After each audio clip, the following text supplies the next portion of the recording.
Alrighty, so we got a few hands to go through here. And for this first hand, the button straddles on. Big blind raises to 15 and under the gun calls. I'm in the hijack with ace queen suited, and I 3-bet 260. Folds to under the gun, who makes the call. Pot is $150 already, and we are off to a flop of ace jack 8. We both decide to check. The turn is the 10 of diamonds, and under the gun now bets 40. Quick backstory. Actually, I'm starting to remember this hand and this opponent now. This was like a week ago. I haven't seen this guy in the poker room before, and he looks really nervous playing this hand. So I think that, like, when he calls a 3-bet, I don't know why I didn't put him on more like pocket queens, pocket jacks, like type shit. Well, pocket jacks would make a set, but hands like queens, kings, pocket 10s, pocket 9s might play this way. But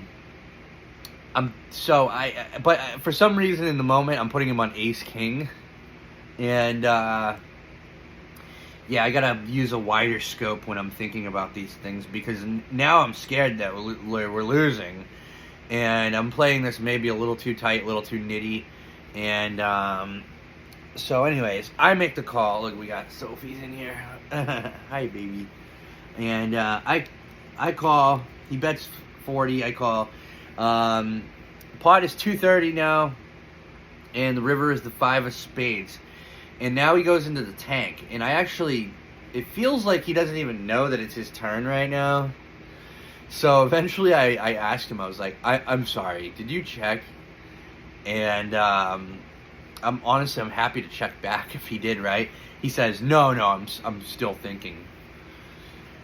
And after a little bit more deliberation, he checks it over to me, and I'm just happy to check it back and flip my cards over here. I'm really not fucking sure what he's going to show us, and I don't know, I think maybe I played this a little too scared, a little too nitty, but he has pocket kings, so we're good, and probably missed out on some value. I don't know if he would have called any river bet, really. Maybe if I went really small, but oh well. On to the next one. Under the gun straddles on for this hand. I make it 15 on the button with king 3 of hearts.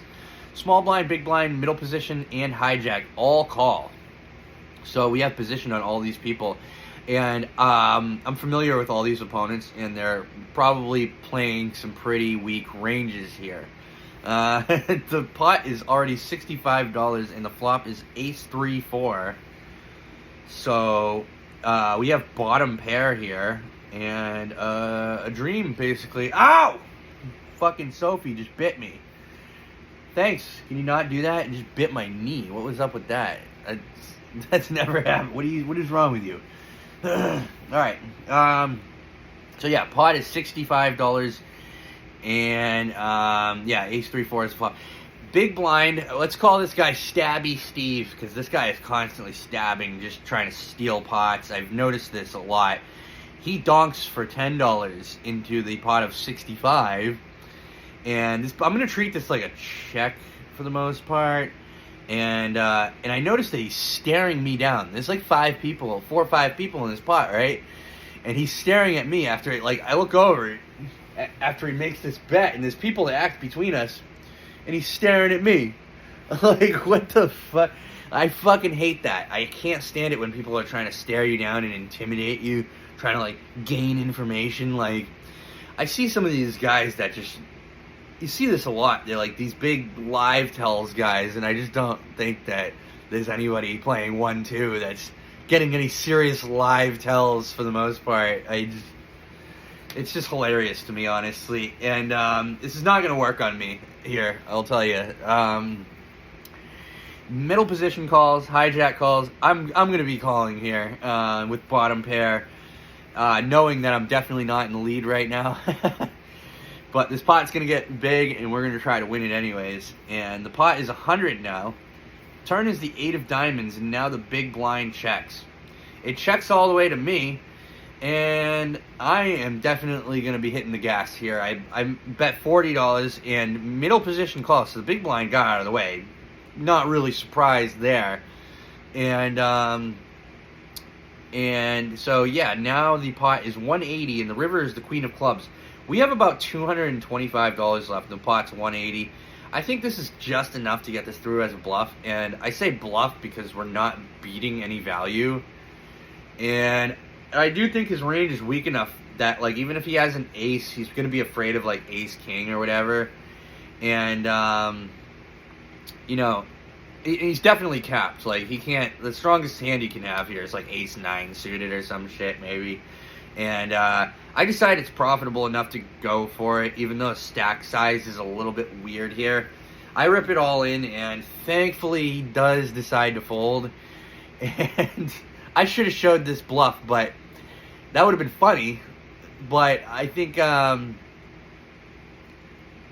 want to be able to keep bluffing, and I don't want people to start calling me. So as fun as it is to show somebody that, like, you weren't scared and you bluffed them, like, and I would really just be doing it for, like, the big blind, not middle position. So I decided not to show this because if Stabby Steve is going to be playing in all the pots with us, then we don't want him to know that we're bluffing him off of all of his hands, right? So anyways, next hand, same opponent here. We got Stabby Steve in the pot again, and he's just barreling, trying to steal pots. And let me tell you, this can be a viable strategy, but usually not for long, because, you know, you don't have to be that smart of a poker player to realize that somebody's implementing this strategy where they're just betting constantly. Yeah, sometimes these guys are going to wipe the whole table out, but, like, you know, for the most part, these guys are playing a very losing, very exploitable style. And, you know, once people start figuring it out, they're going to get trapped. They're going to get raised a lot. Like, it's not going to work out for this kind of opponent, really. And so anyways, under the gun and middle position limp, I check my option on the big blind with ace 7 offsuit. Pot is $7. Flop is $9.93. I check. Under the gun decides to check, and middle position, who is Stabby Steve, decides to bet $5. So we're not shocked here at all. I'm going to make the call. I have nothing except for ace high, and under the gun is going to fold. Pot is $17, and the turn is the 7 of clubs. I check, and Stabby Steve makes it 15 now. I have nothing, but we're definitely going to be making another call here. And the pot is now $47, and the river is a 3. I check one more time, not necessarily planning to fold if he bets small, but he decides to shut it down, and he checks it back. I show my ace high, and we are good. We're winning with ace high. So, like I said, not a very good strategy, because that's another exploit, is the board double pairs. So now our ace kicker plays. If he doesn't have an ace, we're just going to win the pot. And if he doesn't have a 9 or a 3, then we're just going to win the pot, right? So, yeah, I mean, the kind of a crazy hero call, one of the ones I'm most proud of, I'm not going to lie. And, yeah, it worked out. So, next hand, button straddle is on. Small blind calls, big blind calls. I make it 15 in the cutoff with ace 10. And the big blind calls. Pot is $40. We are going, I believe, yeah, it looks like we're going heads up. Flop is queen jack 8. Big blind checks, and I decide to check it back. The turn is the king of clubs, so we actually hit the nut straight here. And the big blind bets $12, so this is music to our ears. I raised to 30. This is a really small raise, so I can definitely go bigger, but I want it to look weak, and like maybe I'm trying to bully him to steal this pot. I also want to keep in any of his marginal hands that he might be bullying with. And anyways, he re-raises to $100, so we're really not worried about anything now. We're just like, okay, I think, you know, the pot's 170, he has about 225 left, and at this point, I think he may have a hand like 2 pair, he could have a set that's just never going to be folding here. So I rip it all in, and he snap calls. We get the worst news possible for somebody that has the nuts, right? What is that? We're chopping. So, unfortunately, he has the same hand. Next hand, middle position makes it $10. I'm in the low jack. I'm sorry. I am not in the low jack. Middle position makes it $10. The low jack, the high jack, and I am in the big blind are all going to call. I have 8-9 offsuit, and the pot is $41. Flop is 10-7-3, and it checks around. Turn is the queen of clubs. I make it $20, and middle position calls. Low jack and high jack decide to get out of the way here. The pot's $75, and the river is the six of spades. I bet $30, and the villain raises to $100. The pot is $205, and the villain has about $150 left. We just binked. It's a nut straight, right? We have a straight. He has $150 left. I go all in. I was planning on bluffing at this, but we actually made our hand, so this is great.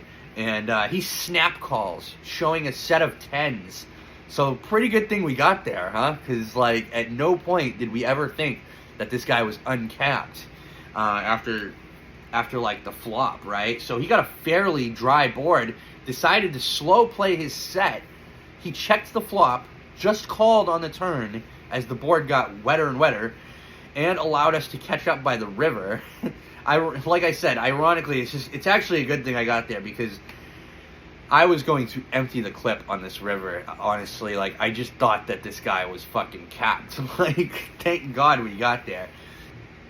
Well, it almost worked out, though. That's the funny part, right? Because one of the reasons you do slow play is somebody's going to stack off against you, thinking that, like, their top pair or whatever is good, or a bluff is going to get through. And, yeah, but it went the other way, and this is why you don't slow play. Because we actually got there, and, you know, we wouldn't have won this pot if he had fast played this and announced that he had a set by raising or betting or whatever. Like, so that's, you know, that's poker for you, though. Let's take a look at my results so far. We're getting close to the end of the first trimester of this challenge.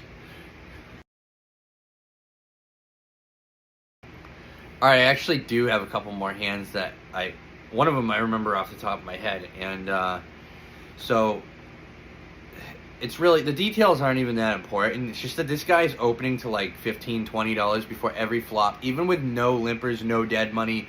He's just opening really, really wide, like, or not wide, just really big, right? And he is opening wide too. Like, he's gonna be playing any two cards. It's literally before every flop.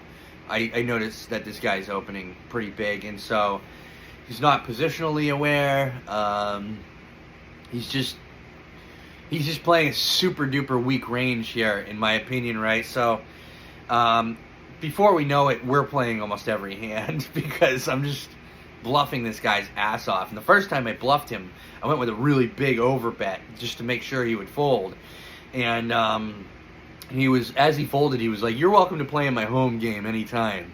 And I thought this was quite funny because I think that he thought we were playing straight up here and just like overvaluing a hand, thinking that we were going to get paid. No, sir, we're bluffing. I didn't tell him, I didn't show him, because if this guy is going to be folding and giving us credit as much as he is, then we're going to keep bluffing. So I'm definitely not going to be showing this one down. And yeah, so one of these hands here, I'll put up the video, but we have ace jack, and he opens, and then he gets a caller, and we just decide to rip it for like, I don't know, like 200, 225 or something like that. Just insane, right? Super duper wide, but I mean, these guys are just not going to be able to hang on. They're both capped.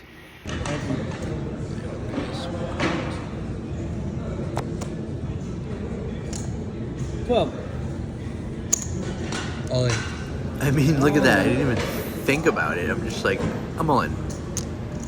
Seems like 160 or something like that. I didn't even buy in for more money because I just figured he's just I don't want to risk too much money if I'm going to be jamming like this. I just want my life to be easy, you know what I mean?